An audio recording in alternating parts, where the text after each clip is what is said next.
my own book of business is probably about 70% repeat and referral clients and 30% from my Instagram channel. In terms of leveraging it as a tool for my business, a lot of what I do is just share about my life. It's an engaged audience who cares about what I post. Hey everyone, welcome to the Know Like Trust for Real Estate podcast, where I help you craft branding and marketing strategies that align with your unique strengths. I'm Christine George, and agents who work with me grow their business on average by 40% by aligning their marketing with who they are, not what they sell. I'm super excited about today's guest. Chris Wannamaker is with us. He is the co-team leader at the W Group at Remax Connect in Toronto. He's 8 years in the business. He joined his partner 8 years ago after a very successful career in PR and advertising. He gets 30% of his business from Instagram. Like what? Yes. And he's here to tell us how he did it.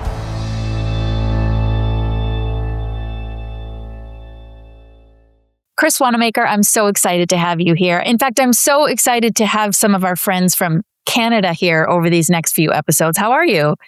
I am doing well. Thank you for having me. I'm thrilled to be here today. Me too. I absolutely love, part of the reason I do this podcast is because I love to learn about other people. And then we like to think that the real estate space is the same all over the place, but it is in many ways, and in other ways, in different parts of the world, even in Canada, it's different from what happens here in the US. So I'm super excited to have, my audience, which is primarily US based, to learn a little bit more about your market and how you market yourselves at the W Group. So you spent almost 10 years in management consulting and PR before you moved into real estate. Tell me how did that experience prepare you for coming into the real estate space?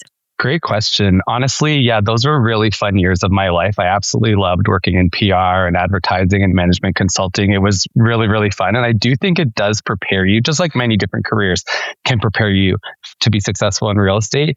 I found it was so fun being creative. And a big part of my job was, strategy and advertising, creative campaigns. And I think that's something that I really love pulling into real estate and to working with clients and promoting our listings and marketing our team. So I think being creative was a muscle that I still get to flex today.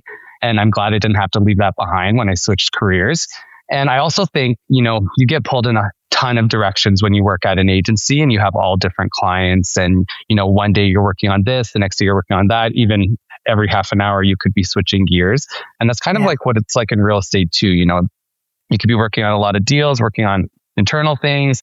You could be trying to put yourself out there, running around doing showings, and no day is really the same. And that's what it was like in management consulting and PR. And then lastly, I would say from a client management perspective. So I did a lot of creative things, but I also did a lot of account management. So I think it really, and the firm I worked at in PR, it's called Edelman. It's the world's biggest PR firm. It really prepared me to be a consummate professional in a way that I don't think I would have been able to be prepared if I didn't start there. So that's something I definitely bring into all of my client touch points now is that professionalism and client management. Well, and I could attest to that because the couple of meetings we have had, you have been extremely prompt, right on time, and extremely prepared. And in fact, I always know that about a person because you actually emailed me before I had a chance to email you about the details of today. And that rarely happens. I get it because I also came from a corporate background.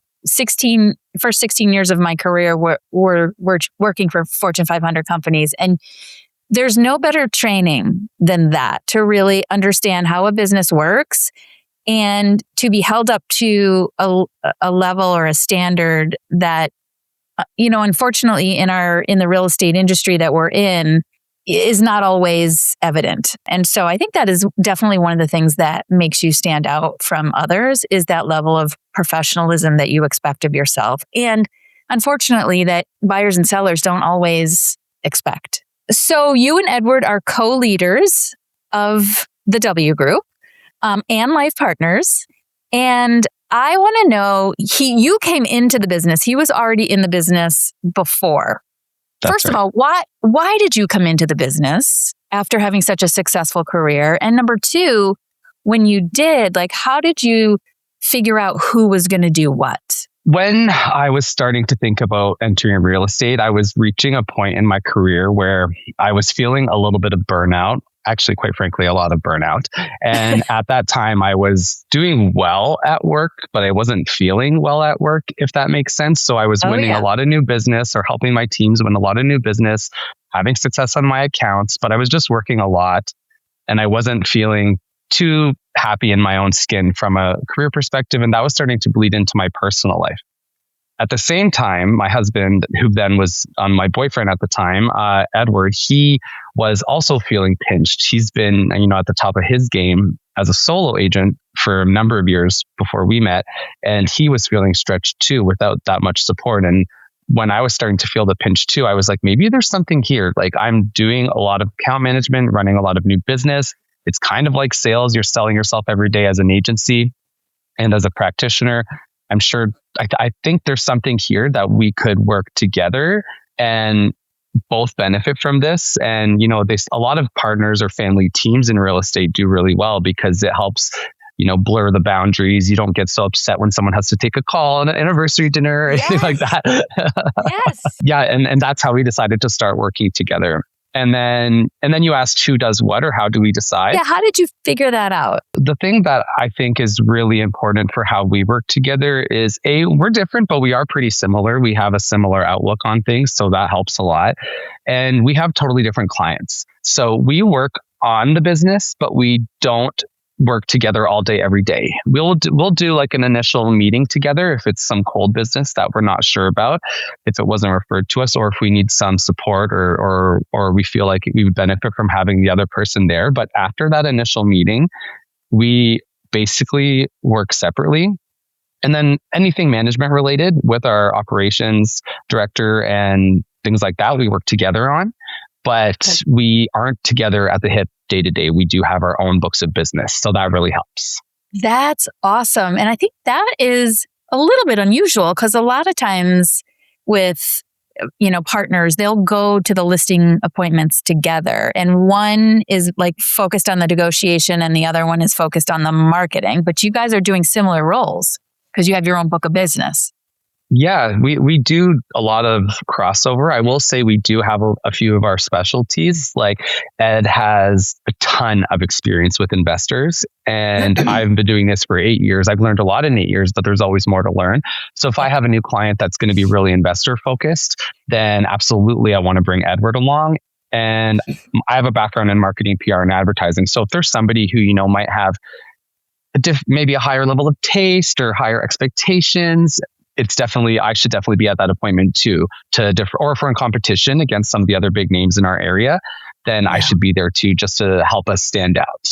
Oh, that's great. So you're able to actually stay married because you've got different books of business, but then you can cross over and support each other, on a as needed basis.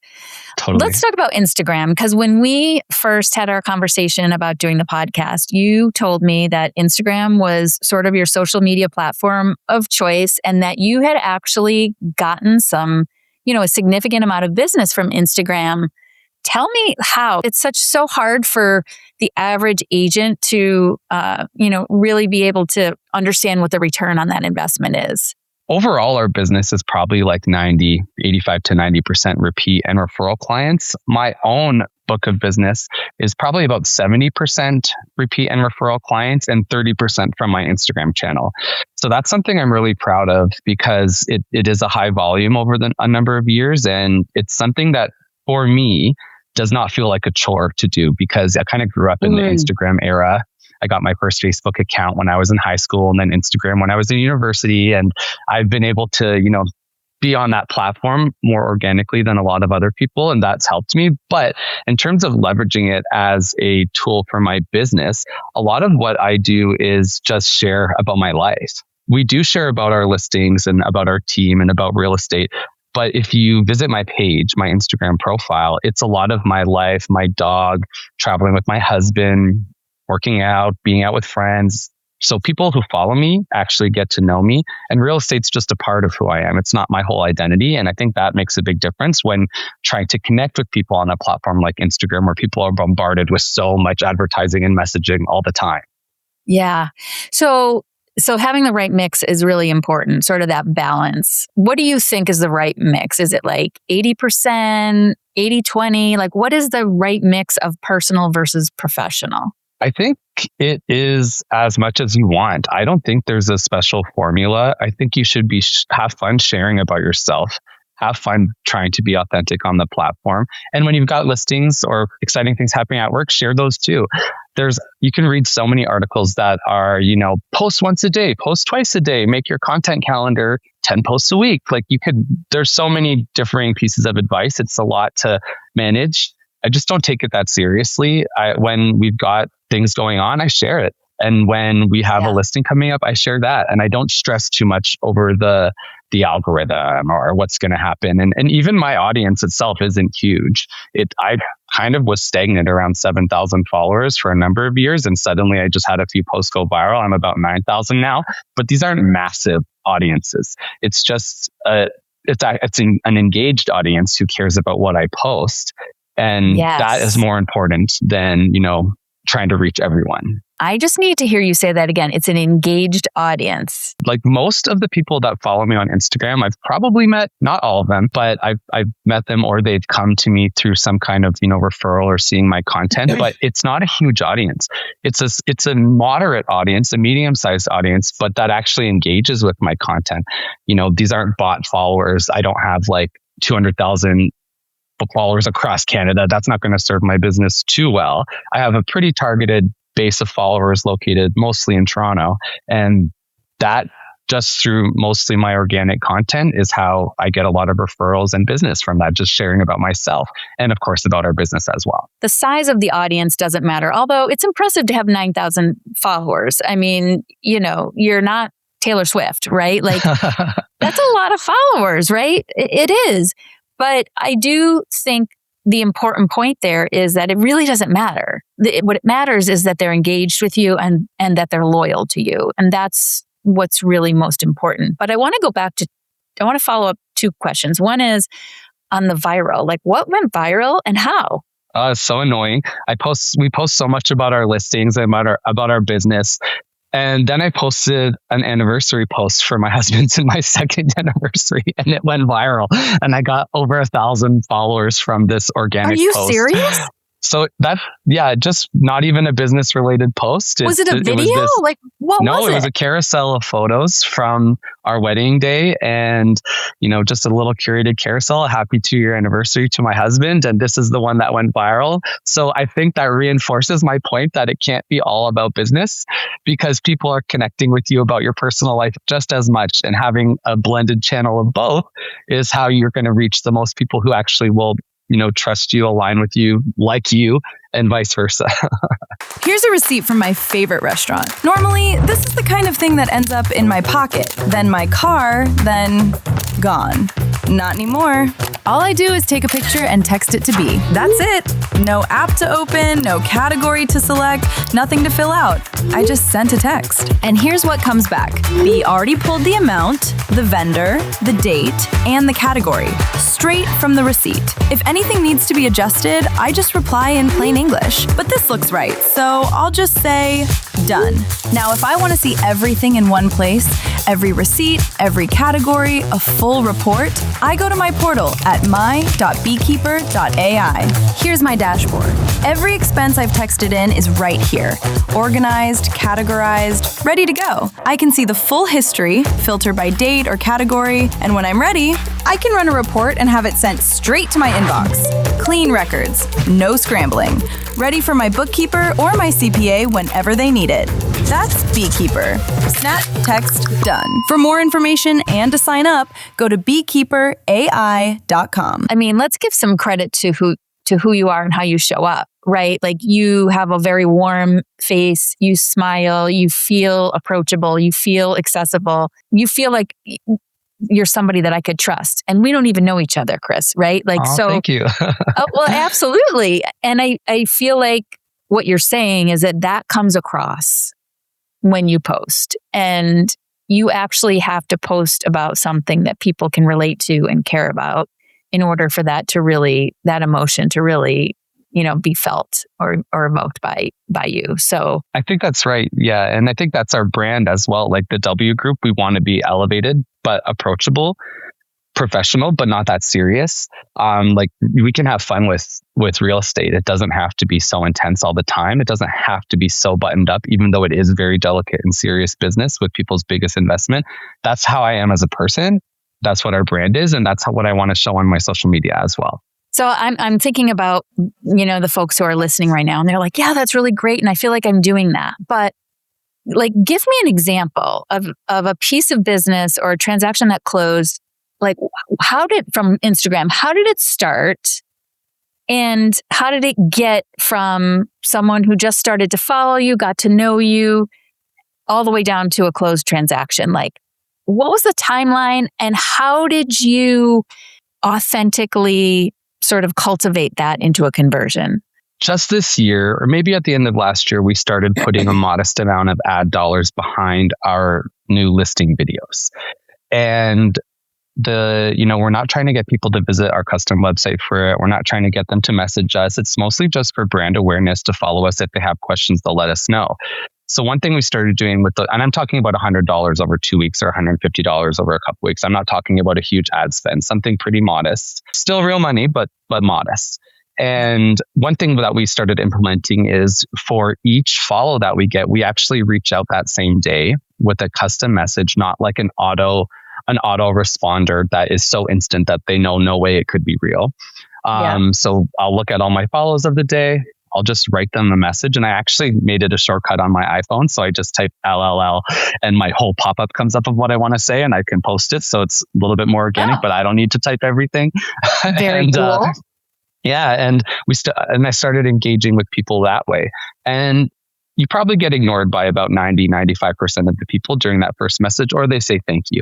But since this year, it's been pretty incredible, the amount of people who do reach out and say, hey, I just was curious about that listing, or I've been saving and I just don't really know where to start. And one thing that I believe in this business is you have to tell people what all the next steps are. People want to be guided by you. They want to get that message. If they engage, they want to know what the next step is. So I'm not just like, thanks for letting me know. I'm like, okay, cool. Let's have a call. Like, what's your name? And can you share your email and phone number? Let's have a call. So just over the last few months, from having that call and deciding like, is this a seller or is this a buyer? Like I have a listing now that was referred to me from somebody from my Instagram. I have a buyer who purchased in like a blue chip amazing neighborhood in Toronto that followed me on my Instagram from these ads. Wow. And then I have 2 buyers that I'm working with right now. And that's all just from this little bit of change in how we did things, where we did a modest ad spend, engage with every new follower and try to guide them. Let's set up a call. Let's actually get to know each other, and then treat it like a regular buyer or seller onboarding. And that's just over this year so far. And that doesn't include like the general Instagram business I was used to getting over the last many years, which is just people coming to me, like seeing something that I posted or seeing something that I've shared. And then real estate gets woven into the conversation. This is like an add-on we've done where they engaged with our ad, they followed me, I reached out, and then booked something. So that's the pathway. I mean, that $100 or $150 is it's gonna pay you back. It already has, yeah. I mean, yeah. I think the most important point that I heard, and I think where many of us lose our patience, is instead of doing ManyChat and just having that automatic response, you're actually looking at every piece of engagement and you're personally responding and asking questions and, engaging back in a very real, authentic way. And that takes time out of your day. I think if you systematize it, it's about 5 minutes per day or less. Yeah. To have that, because I have like a little shortcut I can type that puts the pop-up paragraph that I would want to send.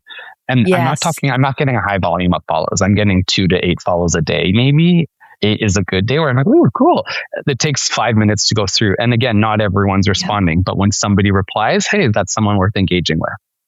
That's great. That's amazing. Okay. So let's talk about your content workflow. A lot of this sounds to me like it's sort of sporadic, not really, just kind of in the moment, right? But I'll bet you there's a strategy around sort of your your overall content workflow in terms of the tools you use, the calendarization, the batching, things like that? Please tell me there is.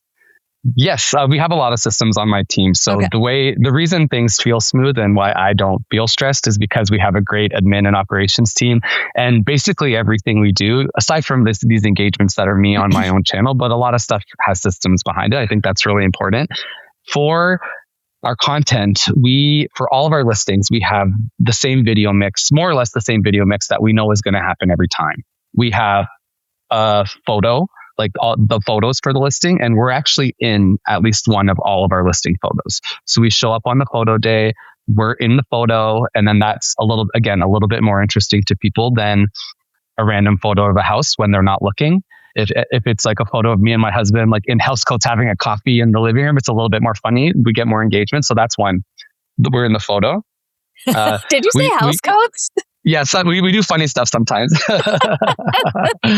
We do a more polished reel that might have text on it. We're not in it. And then we do a walkthrough video where we're in the video.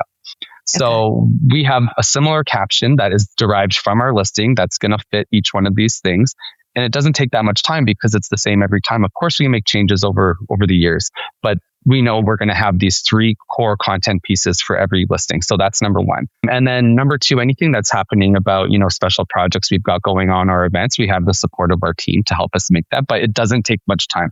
Once you get with the flow, don't overthink it. A lot of our text comes from the listing write-up we already have made, or if something like, not a lot of people want to read 10 paragraphs of ChatGPT garbage these days. So just a quick little cute message of exactly what you want to get across with some personality is a lot more effective, I think, than a staccato 3 lines of thing every time. So those are really the systems, but we don't have like an overarching content calendar. Our core content is surrounding our listings. Those are, of course, on a calendar. We know what's happening there. And then the rest of our content is my personal stuff or if things pop up in the business. Again, it's that mix of having the right systems in place, having the right processes in terms of what every listing is going to get, and it helps you to time manage too. Totally, right? Yeah. Especially because, a lot of this is templated. We know what the captions are going to look like. We know what information we need to have on our listing. So it's similar to what goes on our website, similar to what goes in our printed feature sheet booklets. It's all part of the same ecosystem. And it takes time to get there, but I don't believe in reinventing the wheel every time. We don't need to overhaul everything all the time. So.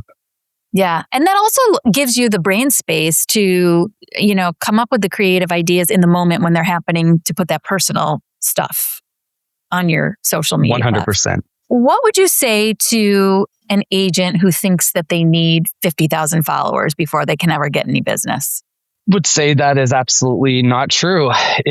People don't want to do real estate transactions or be represented by a celebrity real estate agent. They want to be represented by somebody who they know, who they relate to, who they trust, maybe who looks or is a little bit similar to them in some way in terms of community or neighborhood. And like I mentioned earlier, my audience is not huge. It's decent, around 9,000 people, but it's not a huge thing of strangers. It's a very hyper engaged audience. You don't even have to start with your real estate content. Have fun on your Instagram channel or your TikTok or your Facebook, whatever channel you want to, just posting about your life. And when there's an opportunity for you to have a piece of business in real estate comes up, share that too. That's a part of who you are as well. Don't worry about the number of followers. Focus on the quality and authenticity of your content. I want to know too, outside of Instagram, where else do you spend time and resources to market your business? Great question. We don't actually spend that much money on Instagram. It's more just time and a little bit of money behind each listing post. But what we do spend a lot of money on per year is engaging our existing database.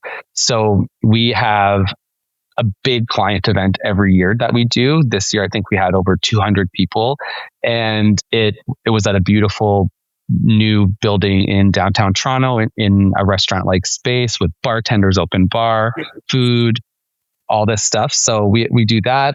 This year, we're going to focus a little bit more on smaller micro events to engage more deeply with our audience. And because 200 people is a bit like a wedding, you don't get to talk to that many people. Yeah, so we're gonna do some smaller events, and then we do things like a holiday drop off. We take clients out for dinner.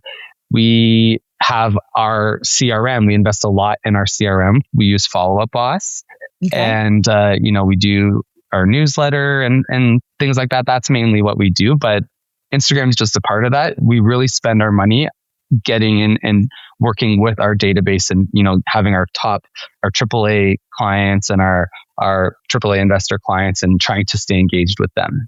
Yeah. And that's really taking the online offline with that. Yes. A lot of the systems behind that are automated, but the connection is personal. Like it tells me that I need to do it, but I don't, like when it's someone's birthday, it reminds me that it's that person's birthday, but like we don't send an automated birthday message. For example, I just shoot a text, hey, I said, it's your birthday. Have a great day. Hope this is your best year yet. And it's a lot more personal than, just everything being always on an e-blast. Yeah, exactly. I feel like there was a time in the real estate industry where everything was on an e-blast, right? Everything was on an automated email. It was on an automated text or voicemail or whatever it was. And I feel like, do you feel like we're getting away from that because people are just so fed up with, it just feels like spam? Yes, I am the king of Marie Kondoing my inbox. If something does not bring me joy, I unsubscribe. I do not want to get spam. I do not want to get automated emails. And that's how I want to run my business as well. People want to hear from me. They don't want to feel like they're just in my system and I'm just waiting for them to have the next opportunity to sell or bring me money. Yes. So I think also AI is a big part of that too. Like AI definitely is a useful tool and we do use AI in our business, but people value human connection now more than ever. And I think that's really important. Oh my God. We could have a whole other podcast on that, Chris. Right? Absolutely. First thing, as we start to wrap up, I want to know, how can people find you? Sure. So my website is wgrouprealestate.ca. Okay. And my Instagram is @CWANS, so @CWANS.